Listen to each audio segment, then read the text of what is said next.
So I think this is the first time that we are running a comprehensive network across Malaysia. So last year I set a KPI where MSN must have university collaboration in every single state. That's why the one which we announced is one state, one university, one centre. Because we want to ensure that athletes across Malaysia can benefit from it. So previously we had, I think, about 5. And then last year, end of the year, we added 2 more, which is UNITA and also UniKL.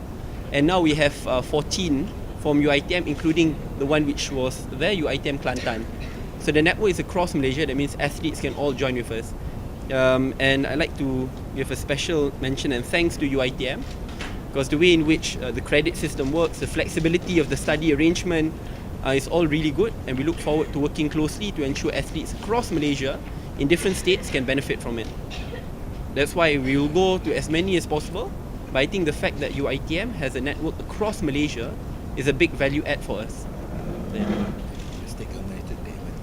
And also we will be working with state governments regardless from which side, and we hope that they would take advantage of this opportunity because for example MSN Negeri now is under the jurisdiction of the state government. So we want for there to be closer collaboration and cooperation between federal agencies, MSN Pusat, MSN Negeri, and also with respective universities which we have ties with.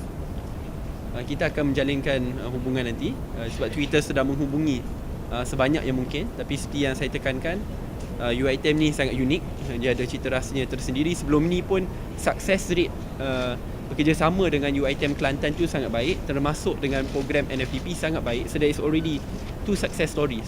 Tapi di sini apabila buat pertama kali dengan 14 kampus ataupun cawangan UiTM, ini hari yang bersejarah.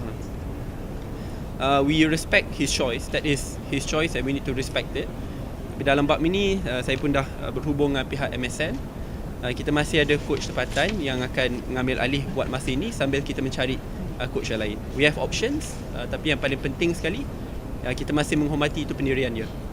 Ini dasar negara yang sekian lama yang memang dihormati oleh rakyat Malaysia dan merupakan dasar yang akan kita teruskan dan perkasakan, kerana isu ini merupakan isu kemanusiaan yang dekat dengan hati rakyat Malaysia, dan pendirian ini merupakan pendirian yang juga harus dihormati oleh semua. I mean, he has the right to express his opinion. Other Malaysians will also express their opinion. I just hope that everything will be kept civil. Yesterday, there's an interesting side note.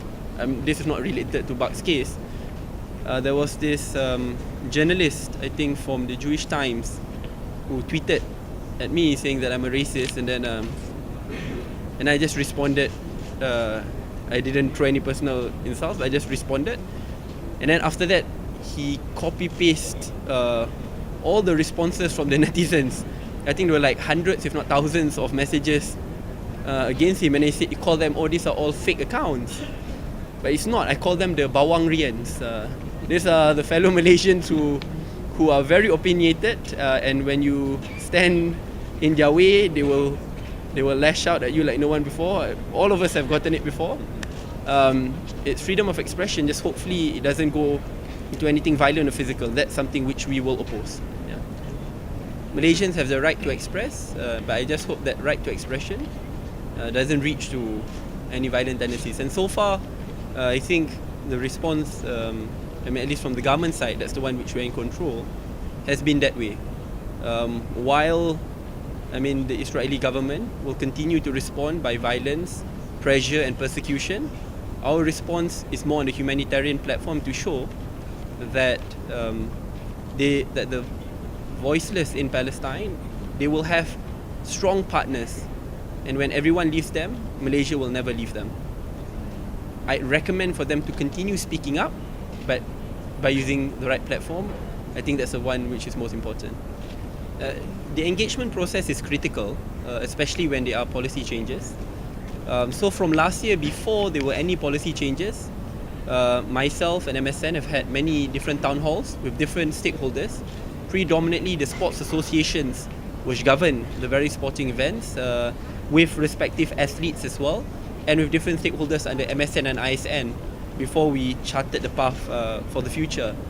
And we will continue listening to athletes who voice their concerns. I mean, there have been a few who came to my house, came to my office, and now every week on Thursday, Thursday. Every Thursday, I'll be in MSN. That's more like an open day to meet up with sports associations and athletes on that. And then other days, that's where I'll go down personally to meet them, or they'll come to my house. But the door is always open because while MSN will have their views, ISN will have their views, sports associations will have their views, athletes will have their views, the coaches will have their views. Point is to try piece these views together so that we can move forward coherently. We've always had the meetings since before, but it's never coordinated only during one day. So now I'm trying my best to push everything as many as possible during that day, and others I'll go down to see them because at times they are in other states or some of them are studying in universities, so they might not be able to come during that day. So the point is at least sports associations know where to go, when to come, how to come. So in the end, I will also be able to engage with all groups because you don't want to lose any layer. At times, you think that the sports association might represent everyone, but then there might be divergent viewpoints. So then it's about collating these viewpoints together and moving forward coherently. Ada lagi? Tak ada? Terima kasih terima kasih. Thank you.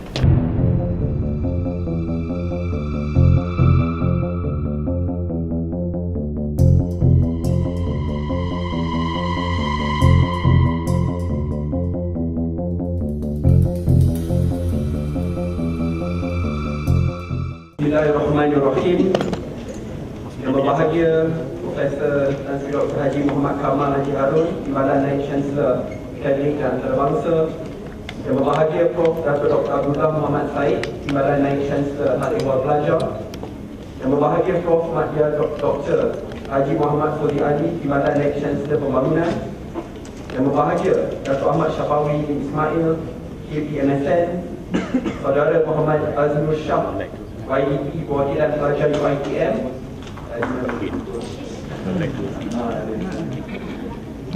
Rektor-rektor UiTM Kampus Negeri, Urusan Kanan UiTM dan MSN, mahasiswa dan mahasiswa UiTM, ahli media serta hadirin dan hadirat sekalian, Assalamualaikum warahmatullahi wabarakatuh. Apa khabar semua? Saya rindu dengan UiTM.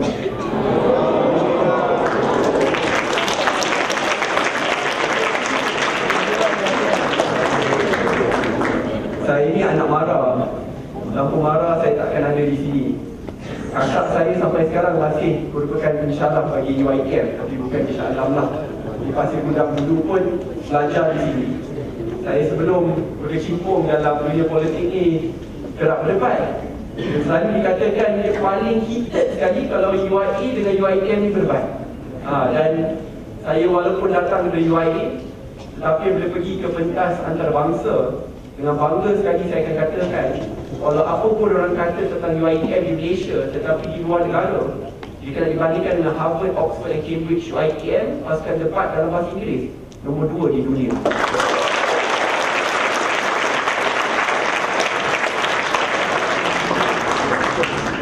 Bila saya besarkan keluarga mara ni, saya berharap bahawa para atlet kita dapat diberikan tempat yang sebaik mungkin sambil mereka berkhidmat bakti kepada negara. Pada masa yang sama, mereka juga boleh melanjutkan pelajaran dalam IPTA terbaik di Malaysia, tidak lain tidak bukan iaitu UiTM.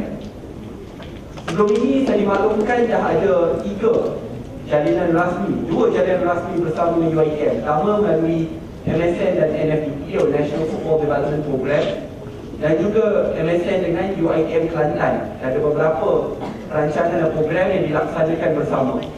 Tetapi pada hari ini saya rasa bukan detik bersejarah, jalinan rasmi yang paling besar sekali.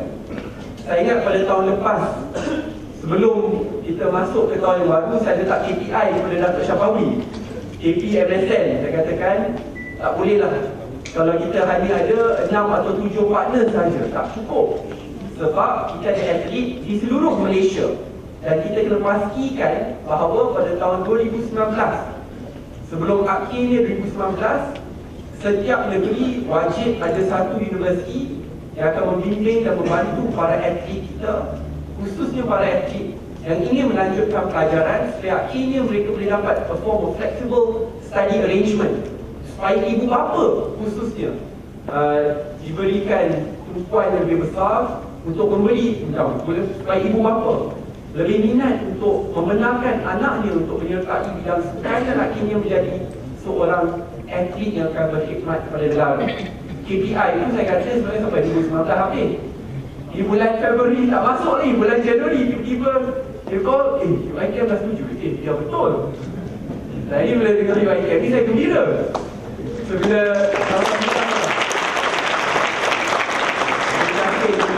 terima kasih kepada pihak UiTM. Saya berharap kalau ada lagi mana-mana jalinan atau hubungan yang lebih erat dan rapat boleh dijalinkan di antara UiTM, MSN atau mana-mana institusi bawah KDS, tolong maklumkan dan saya usahakan sebaik mungkin. Ada banyak sebagai contoh BTN yang sekarang ini bawah KDS, ISN, MSN, Perbadanan Stadium Malaysia dan banyak yang lain.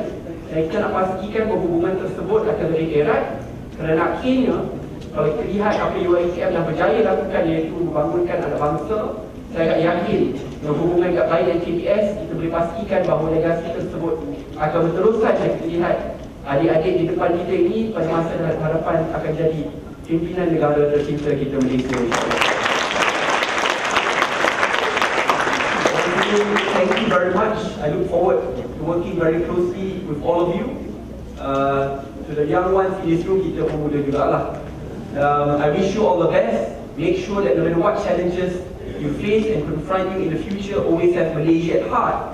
And no matter how difficult it is to go through life in university, remember your parents and remember your goals. The sky is the limit, and I'm very sure that in the future all of you will become national assets for Malaysia. Thank you very much.